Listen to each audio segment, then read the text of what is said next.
할렐루야, 오늘도 좋은 날입니다. 빌립보서 1장 12절에서 26절 말씀 묵상입니다. 오늘은 어떤 상황 속에서도 기뻐하라 라는 제목으로 말씀을 나누도록 하겠습니다. 루시와 작가가 이런 말을 한 적이 있습니다. 헤맨다고 다 길을 잃은 것은 아니다. 때로는 돌아가는 길이 가장 빠른 길이 되기도 한다. 우리가 생각할 때 돌아가는 길이라고 생각하지만 그 길이 하나님 보실 때 가장 빠른 지름길이 될 수 있다는 것을 잊지 말아야 합니다. 때때로 견디기 힘든 환경에 처할 때 그 속에 우리가 알지 못하는 반전의 축복이 기다릴 수 있다는 것입니다. 바울의 상황이 그러했습니다. 12절에서 바울은 형제들아 내가 당한 일을 너희가 안다라고 고백하며 시작합니다. 이는 바울이 복음을 전하다가 붙잡혀서 로마 감옥에 들어가게 된 사건을 말하고 있는 것입니다. 분명 사람들은 바울이 감옥에 갇혔으니 이제 그의 사역도 그의 인생도 그의 복음 사역도 끝났다고 생각했을 것입니다. 어쩌면 바울 자신도 낙심하고 절망했을지도 모릅니다. 그런데 하나님의 반전이 있었던 것입니다. 형제들아, 내가 당한 일이 도리어 복음 전파의 진전이 된 줄 너희가 알기를 원하노라. 자신이 감옥에 갇혔기 때문에 복음 전파의 진전이 있었다는 것입니다. 13절에서 이렇게 말합니다. 나의 매임이 그리스도 안에서 모든 시위대 안과 그 밖의 모든 사람에게 나타났으니, 즉 바울이 감옥에 갇힌 것이 시위대와 감옥에서 일하는 사람들과 감옥에 갇힌 모든 사람에게 예수님을 증거하는 기회가 되었다는 것입니다. 특별히 시위대는 로마인 중에만 선발되어 총독들의 관저와 황제의 궁을 지키는 명문 가문의 장교들을 의미합니다. 로마에만 있는 시위대는 대략 2,000명 정도 되었다고 합니다.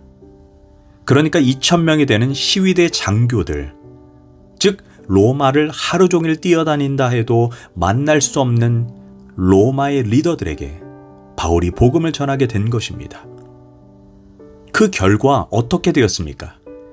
빌립보서 4장 22절에서 모든 성도들이 너희에게 문안하되 특히 가이사의 집 사람들 중 몇이 있느니라. 바울이 로마 감옥에서 빌립보 교회를 향해 편지를 쓸 때 바울과 함께 문안 인사에 동참하는 사람 중에 가이사의 집 사람들도 몇 사람이 끼어 있었습니다. 가이사는 로마 황제의 칭호입니다. 로마 사회에 강력한 영향력을 행사할 수 있는 사람들이 바울을 통해 그리스도인이 되었던 것입니다. 이는 감추어진 하나님의 놀라운 계획이 있었던 것입니다. 그뿐 아니라 감옥 밖에서도 놀라운 일이 일어납니다. 바울과 함께 복음을 전했던 동역자들 사이에도 두 파가 생겨났습니다.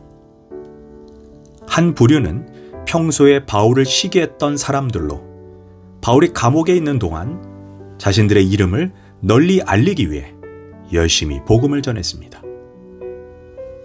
또 한 부류는 감옥에 있는 바울을 대신하여 우리도 의리를 지켜 순교자의 마음으로 복음을 전하자는 순수 열정파들이었습니다. 이 두 파가 경쟁하듯 복음을 전하다 보니 가속도가 붙어서 로마 전역으로 빠르게 복음이 전해지게 되었던 것입니다. 15절입니다. 어떤 이들은 투기와 분쟁으로, 어떤 이들은 착한 뜻으로 그리스도를 전파하나니. 그러면서 바울이 이렇게 고백합니다. 18절입니다. 그러면 무엇이냐? 거칠애로 하나 참으로 하나 무슨 방도로 하든지 전파되는 것은 그리스도니. 이로써 나는 기뻐하고 또한 기뻐하리라. 이처럼 우리 눈에는 돌아가는 것처럼 보이지만 하나님은 지름길로 우리를 인도하신다는 것입니다. 그래서 우리는 이런 고백을 하게 되는 것입니다. 하나님을 사랑하는 자, 곧 그 뜻대로 부르심을 입은 자들은 모든 것이 합력하여 선을 이루느니라. 하나님을 믿는 사람들에게 어떤 환경도 우연이 없다는 것입니다. 그 안에 하나님의 보이지 않는 섭리와 손길이 있다는 것입니다. 처음에 바울은 감옥에 들어왔을 때 어쩌면 아니 하나님, 내가 걸어다니고 뛰어다녀도 부족할 판에 이렇게 손발을 묶어두시면 어떻게 복음을 전합니까? 이런 심정이었을 것입니다. 그러나 우리는 굳건하게 믿어야 합니다. 나의 삶이 내가 원하는 방향으로 흘러가지 않는다 해도 내 삶을 향한 하나님의 주권을 굳건하게 믿어야 합니다. 이런 점에서 바울은 감옥 안에서조차 기뻐할 수 있었던 것입니다. 또한 여기에서 우리가 주목해야 할 바울의 고백이 있습니다. 20절입니다. 나의 간절한 기대와 소망을 따라 아무 일에든지 부끄러워하지 아니하고 지금도 전과 같이 온전히 담대하여 살든지 죽든지 내 몸에서 그리스도가 존귀하게 되게 하려 하나니. 바울은 지금 살든지 죽든지라는 고백에서 알 수 있듯이 충분히 사형 선고를 받을 수 있는 상황입니다.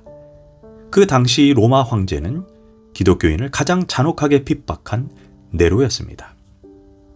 그래서 바울은 23절에서 내가 삶과 죽음 사이에 끼어 있다라고 고백했던 것입니다. 그러나 바울에게는 사느냐 죽느냐 하는 것은 전혀 문제가 아니었습니다. 바울은 이렇게 고백합니다.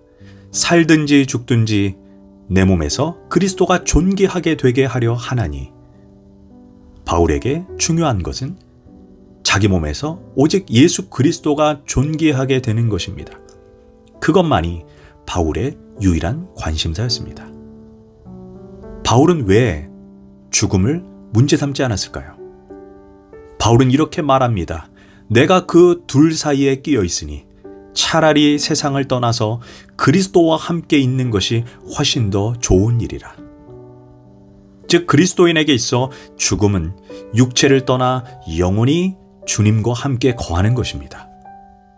그러니 죽음조차 바울에게 슬픈 일이 아닙니다. 내가 그토록 찬양하고 사모했던 주님, 내가 예배하고 사랑했던 주님, 내 인생길에 나를 축복하시고 나와 함께했던 그 주님, 이제 육체를 벗어나 그 주님과 영원히 함께하는 것이 죽음입니다. 그래서 바울에게 죽음도 두려운 것이 아니었습니다. 반대로 바울이 생각하는 삶은 어떤 것입니까? 22절입니다. 그러나 만일 육신으로 사는 이것이 내 일의 열매일진데 주께서 나를 살려주시면 주님이 기대하시는 사역의 열매를 맺으면서 주님을 위해 살 것이라는 고백입니다. 그러하기에 사냐 죽느냐는 바울에게 전혀 중요하지 않습니다. 오직 나를 통해 주님이 존귀하게 되는 것, 그것만 중요한 것입니다. 이것이 바울의 인생관입니다. 이제 21절에 바울의 유명한 고백에 나옵니다. 이는 내게 사는 것이 그리스도니 죽는 것도 유익함이라. 그분이 살려두시면 나는 이 땅에서 그리스도를 위해 복음을 전파할 것이고 죽게 되더라도 나는 주님 품에 안겨 그분과 영원토록 교제할 것이니 기쁘다는 것입니다. 우리는 바울을 통해 믿는 사람들은 어떤 상황과 환경에서도 기뻐할 수 있고 기뻐해야 됨을 깨달아야 할 것입니다. 기도합니다. 하나님, 오늘 내 삶에 내가 이해할 수 없는 문제가 있습니다. 그러나 낙심하지 않는 것은 하나님이 내 삶을 당신의 섭리와 손길로 이끄심을 믿기 때문입니다. 주님, 어떤 상황 가운데에서도 주님을 신뢰함으로 기쁨을 빼앗기지 않게 하소서. 예수님의 이름으로 기도합니다. 아멘.